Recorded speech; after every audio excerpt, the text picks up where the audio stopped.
I got married right after graduating from community college. Back in the day, it was expected for a woman to get married young. People may call it misogynism, but unmarried women over 30 were often mocked and ridiculed. So, when I was told to consider getting an arranged marriage before graduation, I obediently agreed. The resume of the man I was to meet stated that he graduated from a prestigious university and joined a top-tier company, where he was seen as a promising rookie. But when I met him, he was just an ordinary-looking man. Nothing really stood out. Still, he didn't seem like a bad person, and more importantly, my parents were the ones suggesting him, so I decided to marry him. Honestly, I wasn't quite looking forward to getting married. It's because I had seen how my father treated my mother. In my eyes, the head of the family, my father, seems like nothing more than an authoritarian figure at home. Indeed, once I got married, my husband acted just like my father, bossing around and not helping around the house at all. Even though I knew it was the norm, submitting myself to being ordered around wasn't pleasant. Eventually, I got pregnant and gave birth to a boy. My in-laws were overjoyed, particularly because we had a male heir. My parents also smiled with joy at the birth of their grandchild. My husband also complimented me, saying, "Well done," which was a rare thing for him to say. As for me, I only felt relief from the long hours of labor and discomfort. Child rearing was another challenge. My husband believes that child rearing was a wife's job, so he didn't help at all. In fact, he complained about not being able to sleep due to the sound of nighttime feedings. When the baby cried, he blamed me, saying, "You're the problem. Take proper care of him." Now I had to look after both my husband and baby, and it was overwhelming. I complained to my mother sometimes, but she just said, "It's a phase everyone goes through." Still, thankfully, my child grew very quickly. Before I knew it, he started crawling, then standing and walking.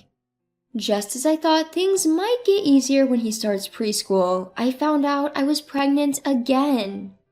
My days were occupied with watching my toddler wander around, looking after him, doing housework, caring for my husband, all while carrying a big belly. It was intensive labor. Nevertheless, time passed, and my kids graduated from preschool and entered elementary school, then junior high and high school. My eldest son went on to major in economics at a renowned university, and then secured a job at a famous company. My daughter was told to attend a community college by my father, but she went against him. My daughter insisted that she wanted to work part-time to pay for her own tuition and pursue her studies at a four-year college. It was the first time I had ever voiced my opinion to my husband since our marriage. Women are now making their marks in companies and other places, so please let her go to a four-year college, I pleaded with my husband. However, he berated me, saying, "You have no say in this. What could someone as ignorant as you possibly know?" But I didn't back down. For my daughter, I fought hard. As a result, under the condition of securing a scholarship, my daughter was able to attend a four-year college. She continued to receive scholarships for 4 years and graduated from college with good grades. She then secured a job at a major corporation. "Thank you, Mom. I promise to repay this kindness. I'll never forget how you supported my college education and job hunting," my daughter told me as she left home for her job. Those words alone made me feel like 30 years of my hardship since getting married got rewarded. Now that my 2 children had left home, I suddenly found myself with a lot of free time.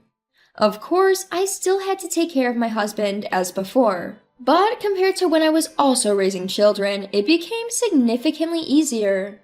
With all the free time on my hands, I started talking more with the ladies in my neighborhood.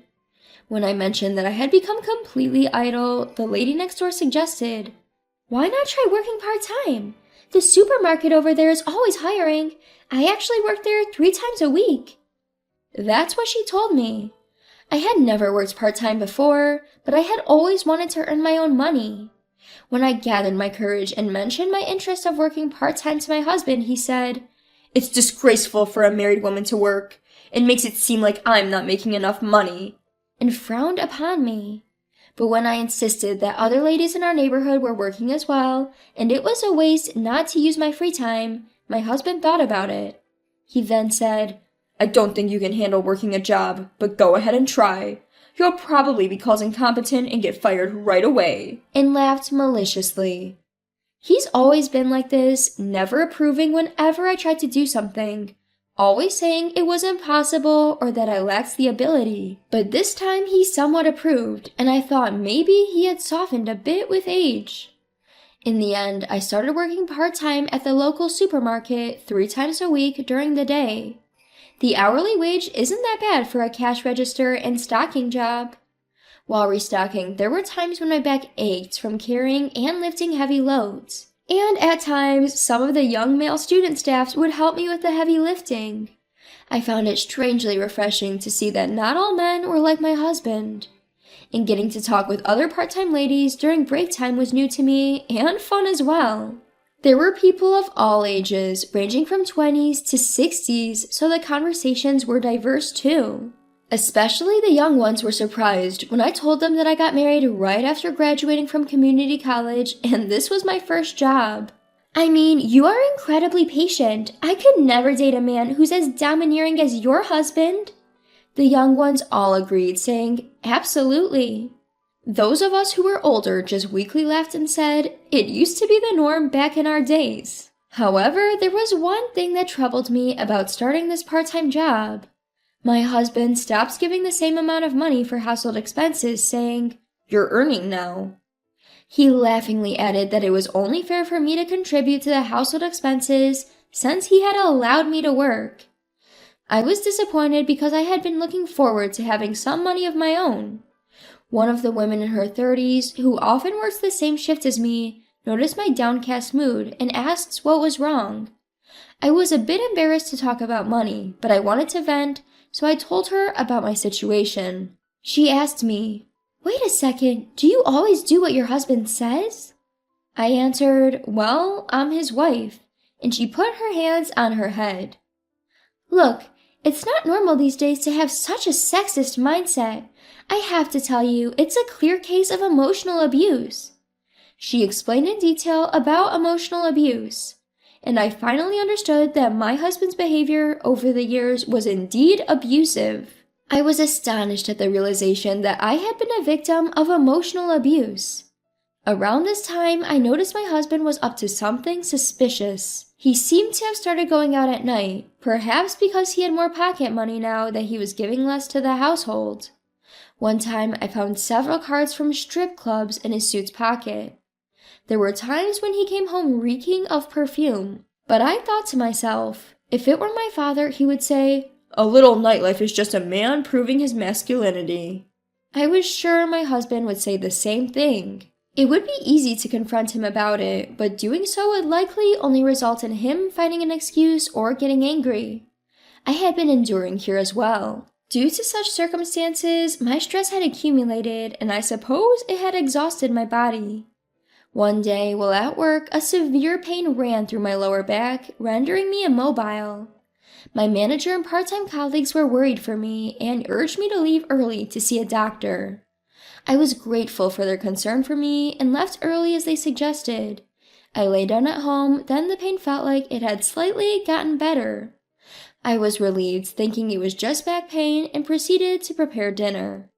However, the pain returned as soon as I bent over. The pain was unbearable, and I found myself laying on the floor again. And of all days, my husband happened to come home early today. Upon seeing me laying in the kitchen, he angrily asked, "What are you doing in such a miserable state?"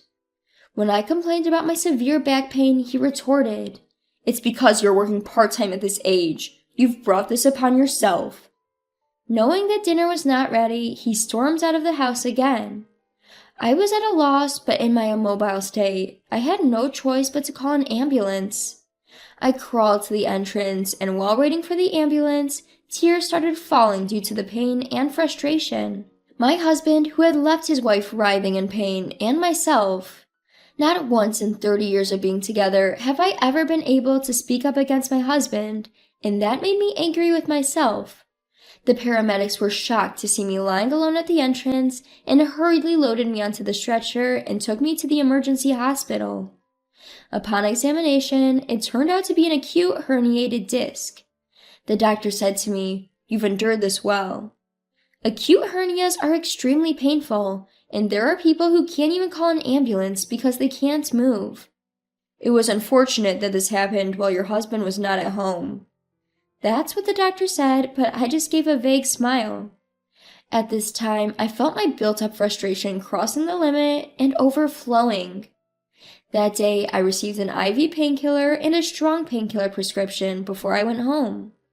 Thankfully, with the help of the painkiller, I was able to somewhat move around.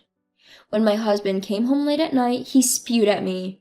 "You were overreacting and even slacked off making dinner." The next day, I called my part-time job and told my manager about my herniated disc. "I think it's better to quit for now, so as not to be an inconvenience for others." When I said this, my manager replied, "No, it's fine. We'll take it as a leave. We can't let go of a hard-working worker like you." From his kind words, I was moved to tears. Fortunately, thanks to the painkillers and some good rest, the pain gradually subsided. By the time 2 weeks had passed, although there was still pain, I could move around just fine.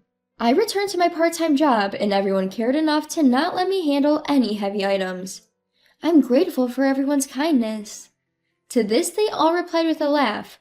"What are you talking about? Of course we wouldn't make a recovering person take on hard labor." I didn't mention that there was someone at home who couldn't say or do those thoughtful things. A month after my emergency hospitalization, we had to call for an ambulance again at our house. It seems that my husband's night out had taken a toll on him. He started complaining of back pain as soon as he got home. "Call an ambulance." Reluctantly, I called an ambulance for him. Then I said to my husband, "You told me it was shameful to make a fuss over this level of pain." As for my husband, either he didn't hear my words or he was just too busy groaning in pain. In less than 10 minutes, the ambulance arrived and the paramedics brought a stretcher. When they heard my husband couldn't stand due to back pain, they quickly put him on a stretcher and loaded him into the ambulance. Then, turning to me, "Ma'am, please join us in the ambulance," one of them said. I smiled and firmly replied, "No, I won't accompany him." The paramedic looked puzzled, but my husband's groans seemed to prioritize their attention. They quickly drove off. I went back into the house, entered my room, and picked up a bag I had prepared for this day. Inside were my bank book, some cash, and my phone. All that was left to grab was a small suitcase, a luggage with some clothes, and other essentials. Before leaving, I left a document and a note on the living room table. Then I called my daughter. "Can I come over now?" My daughter, delighted, said, "Come right away." My daughter always told me, "Don't stick with that man any longer. It's better to leave." I left home without looking back.